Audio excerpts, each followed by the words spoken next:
বিপদে পড়লে কখন আত্মীয় স্বজনের কাছে যাবেন না, কারণ বিপদ যখন আপনাকে নাচাবে আত্মীয় স্বজনরা কি করবে জানেন? হাততালি দিবে আর ঢোল পিটাবে।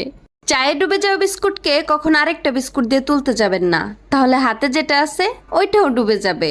ঠিক তেমনি বউ থাকতে কখনো আরেকটা বউ খুঁজতে যাবেন না, তাহলে ঘরে যেটা আছে ওইটাও চলে যাবে।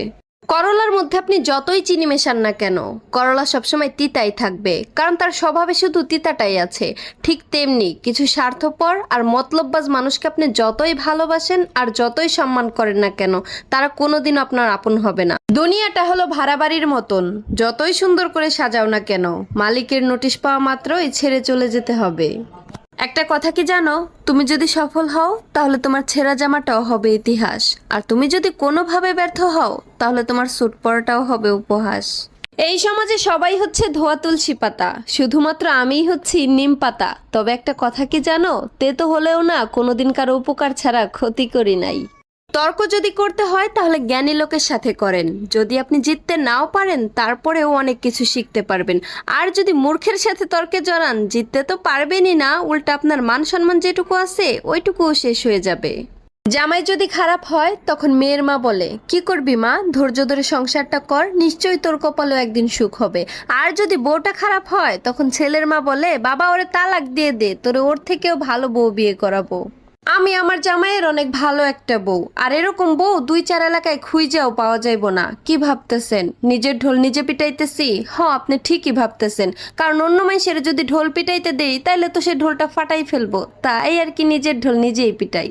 শ্বশুর বাড়ির ঘড়িটা মনে হয় অল টাইম 2-4 ঘন্টা বেশি চলে। কারণ কি জানেন? কারণ সকাল 7টা বাজে ঘুম থেকে উঠছি, তারপরেও আমার শাশুড়ি পাশের বাসার খালারে কইতেছে, বাড়ির বউ যদি সকাল 9টার সময় ঘুম থেকে ওঠে তাহলে এই বাড়িতে কি কোনো আয় উন্নতি হয়? কন্ত কেমনটা লাগে? শত্রু কখনো বাইরের লোক হয় না, নিজেদের লোকই হয়। ওই যে স্বার্থে আঘাত লাগলে আপন লোকগুলোই শত্রু হয়ে যায়। সবাই ভালো ব্যবহারের যোগ্য হয় না, মাঝে মাঝে যে যেমন তার সাথে ঠিক তেমনই ব্যবহার করা উচিত। আর এটা অসভ্যতা নয়, বরং প্রয়োজনীয়তা। একটা বাস্তব কথা কি জানেন? ছেলেরা যখন বিয়ে করতে যায় তখন ডিভোর্সি কিংবা এক বাচ্চার মাকে তাদের ভালো লাগে না, কিন্তু যখন পরকীয়া করতে যায় তখন 4 বাচ্চার মাকেও তাদের কাছে নায়িকা নায়িকা মনে হয়। জানো বাবা, তোমার বাড়ির ভাতের মতন না শ্বশুর বাড়ির ভাতগুলো এত সস্তা না, শ্বশুর বাড়ির ভাতগুলো অনেক দামি।